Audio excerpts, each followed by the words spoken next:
Si tu veux gagner de l'argent, il faut jouer au jeu d'argent. Comment te sens-tu en situation de perte?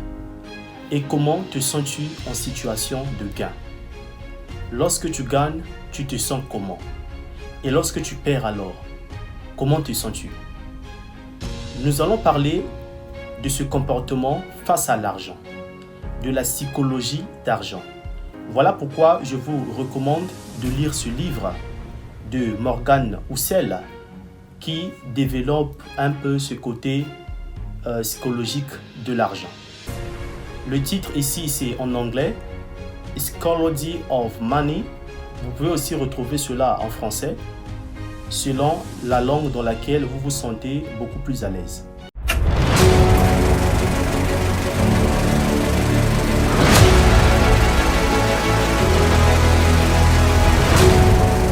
Salut à toi, moi c'est Vertu Cédric. Ici je te parle du business et d'argent. Alors si ce sont là des sujets qui t'intéressent, abonne-toi, active la cloche de notification et partage les vidéos. Faut toujours lâcher un petit j'aime, ça fait toujours du bien. Et surtout les commentaires, j'en ai besoin. Il faut commenter, cela est très important. Cela va encore me donner plus envie, plus de motivation à vous lire et à vous répondre également dans les commentaires. Certaines personnes ont du mal lorsqu'ils perdent de l'argent. Comment te sens-tu lorsque tu perds de l'argent? Tu te sens comment? Quel est ton comportement face à cette situation? Comment te sens-tu réellement?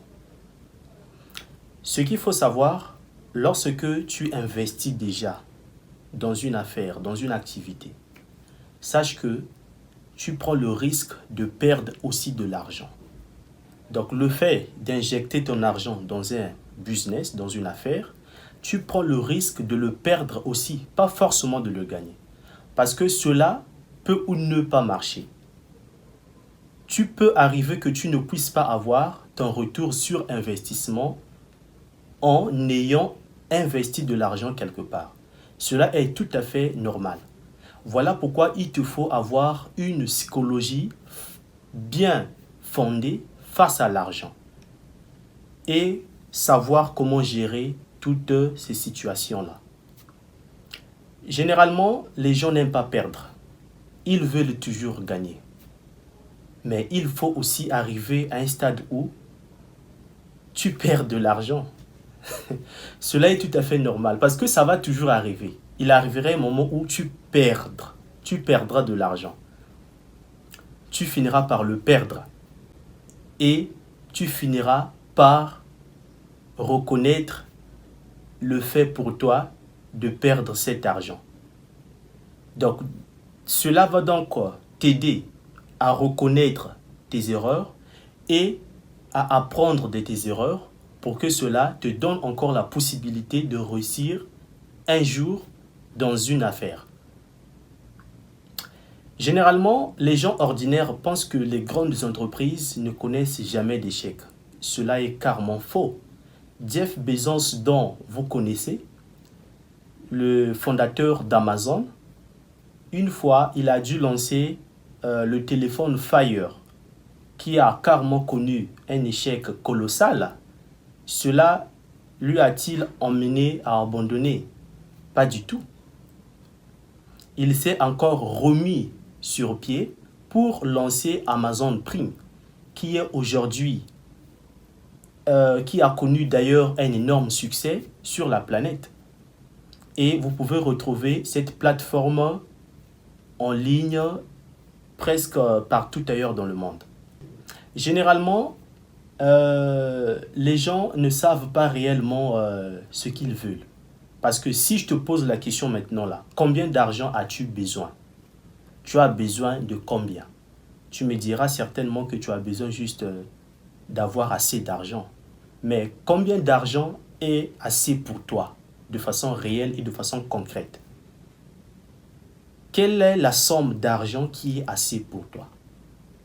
Parce que celui qui gagne 1 million aujourd'hui va chercher à gagner 2 millions, 3 millions, 4 millions, 50 millions. Donc du coup, on n'arrive plus à comprendre réellement le sens du mot « assez », ce que cela signifie. Vous voyez? Donc, cela va donc être nécessaire de se concentrer plutôt sur les choses qui ne s'achètent pas avec de l'argent, comme la simplicité, l'honnêteté, la confiance en soi, toutes ces choses, pour pouvoir retrouver une assiette beaucoup plus agréable. Parce que la réussite financière n'a rien à voir avec ton intelligence. C'est plutôt avec ton comportement, la manière dont tu te comportes face à l'argent, face aux pertes et face aux gains. C'est ça en fait.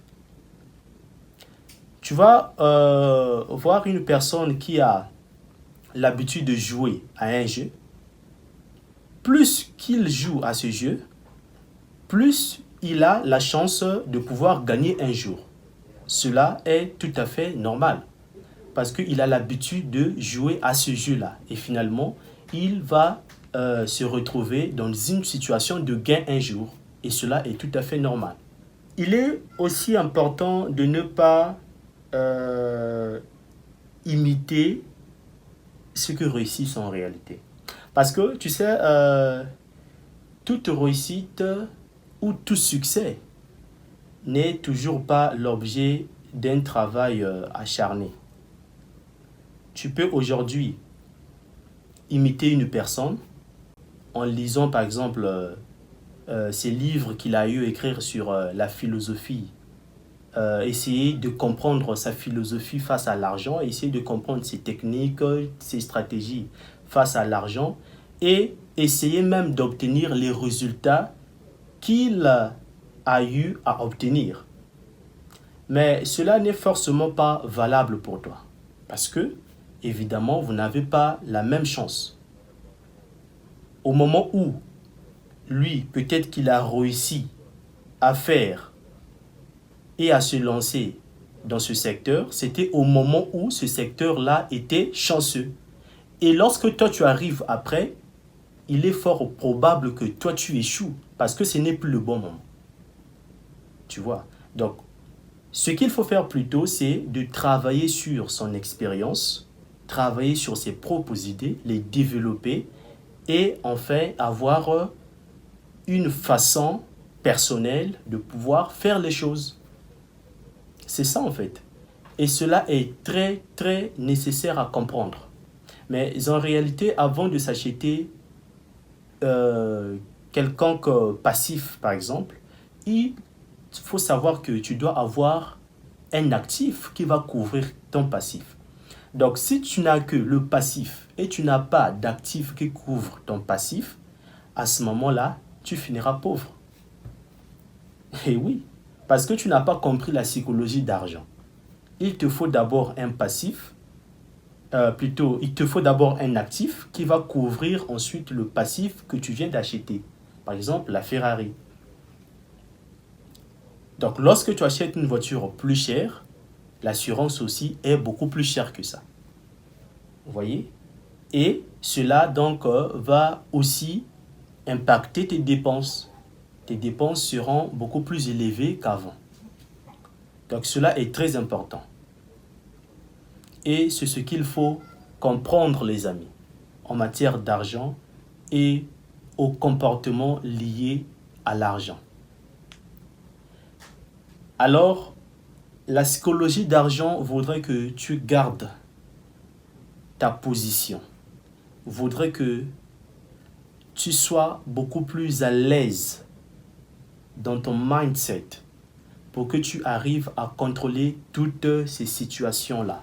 Même si tu perds 1 million aujourd'hui, tu continues à vivre, c'est comme si tu n'as rien perdu. Et c'est ça la mentalité d'un entrepreneur. Et c'est ça le mindset d'un entrepreneur. Et c'est ça qui te fera avancer. Alors les amis, dites-moi ce que vous en pensez dans les commentaires. Comment vous vous comportez face aux pertes et face aux gains et comment vous gérez, n'est-ce pas, toute cette situation et tous ces comportements-là face à l'argent. Alors les amis, gardez le cap.